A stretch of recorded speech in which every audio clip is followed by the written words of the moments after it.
When the payout hits your bank account, it's not purely revenue, it's not purely sales. It took me a brief minute to understand this when I dove into my books and started to learn about it. Then I'm gonna talk to you briefly about some tools that may or may not help you automatically code these transactions. These amounts are gonna match what you get in your bank account. But the problem again is that they aren't actually all purely income. There's variables within them. If you're someone that's going to be using Xero or QuickBooks Online for your bookkeeping, which I highly recommend QuickBooks Online, you're going to want to see this video and learn these basics and understand what's going on, because the payouts themselves are typically sales in real time leading up to that period, and then they get cleared out of an account and then they go hit your bank account. But if you code those purely as revenue, as purely as sales, you're going to be missing a few components. One, you're not going to be potentially tracking your cost of goods and your inventory coming out of your business, and that affects your profit and loss. And two, within those payouts is multiple sales, multiple orders, multiple maybe taxes and potential refunds that go into that whole transaction. So in order to get more granular and detailed, I spent quite a bit of time digging into the different tools that exist out there. And in this video, I'm gonna show you what they look like in terms of the payouts themselves, the nature of them, just as an example, as well as give you the best of the tools that I've researched and just give you a quick rundown. If you wanna learn more about the tools, drop me a comment, let me know, and I can dive deeper and share with you what I've learned. So hope that's helpful. Let's get into the meat of this video, and I will talk to you at my computer. All right, I suspect that a lot of people aren't doing these types of videos just because there's so much information you have to blur out. It's pretty sensitive, and we're gonna try and keep these screens fairly stable so that we can just keep the fixed stuff blurred without changing too much. Let me show you what this looks like, and we'll go into the transactions. We'll actually explore how to break these down in a separate video because I think it's just a lot of content to take in. Right now, the main thing I'm explaining and helping you understand is what a payout is and how it's made up and what it looks like on each of these sales channels. Again, Amazon Seller Central we'll start with, then we'll go to Shopify, and then we'll go to PayPal, and I'll show you what this looks like so you can see the deal. And these amounts are going to match what you get in your bank account. But the problem again is that they aren't actually all purely income. There's variables within them. So you're going to have sales, tax, refunds for maybe previous orders. And so how do you keep up with these? And that'll be in another point. I'll actually extend and make a second part to this video where we talk about apps that help you break down the actual payouts and what they look like and how they code. This is, I think, important if you're an operator because you want to learn the financials of things that are going on. Let's look at my screen here and just jump on a Seller Central account. You can see here, small payout, $100, right? Payout before $6,000, $14,000, $43,000. So these are big payouts that are in late February here. If we go into the summary of this is the amount of money that hit my bank account. But this is not all technically sales. This is actually a whole breakdown, right? Product charges of $16,000 here, shipping charges that we collected, refunds that we delivered, and then refunded sales from before, rebates, maybe promotions. Amazon is taking a cut depending on your type of product. They're gonna take anywhere from, I guess, 10 to 20%. For the supplement space we're in, it's 15%. So that's their commission to be on their marketplace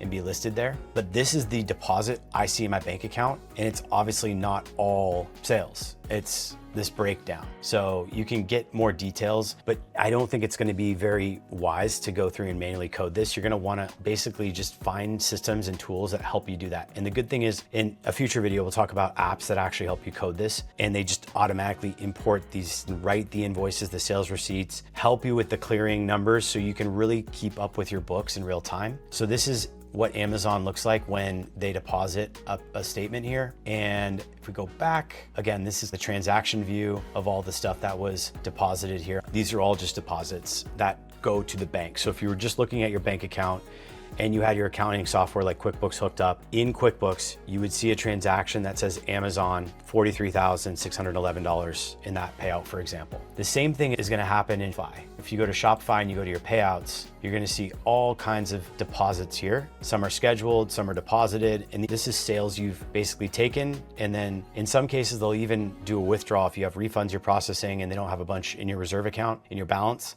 And so these deposits, when you go into them, for example, we'll look at this one here these are refunds at the top, right? Types, charges, meaning orders and then there's some credit and sales, marketplace stuff, things like that. And so this entire transaction is not purely going to be as revenue in Shopify. It's actually a combination of things. Same drill with both Shopify and with Amazon Seller Central. They're both sales channels where there's some sort of maybe Shopify fees in there. Their fees are typically their payment processing fees, whereas with Amazon, they bundle that into their actual commission. So they take a 15% cut, and that's part of their payment processing because they do all that processing on their end. Now, PayPal is a little different. It's been historically treated like a bank account. So when you connect it to, say, for example, as a gateway for customers to use it to pay for products on your store, it's going to process that order, and then these orders will come in.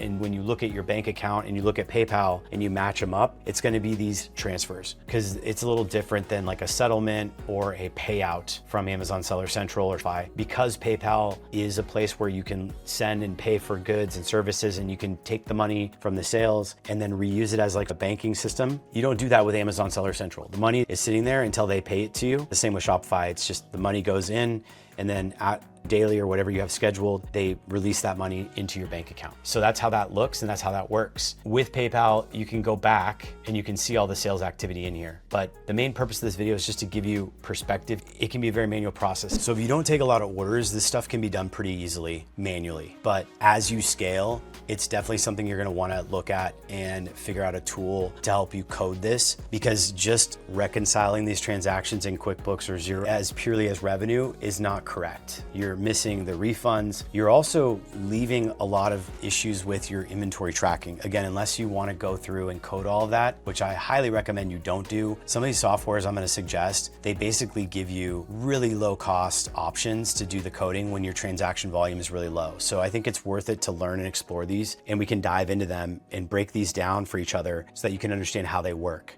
So I'll show that to you in the next video, and we'll talk about how the transactions can be coded and imported and which tool might be best for you. There's a few of them out there. I'm gonna dive deep into the one that I've landed on, but I'll talk a bit about my mapping and pricing of what I looked at as I started exploring this process. So you made it this far, thanks a lot for watching. Hope that was helpful. Let me know your experience if you've had to learn this in the recent months or years and what your experience has been as far as how you deal with it. I'd love to hear that down in the comments below. Talk to you guys soon.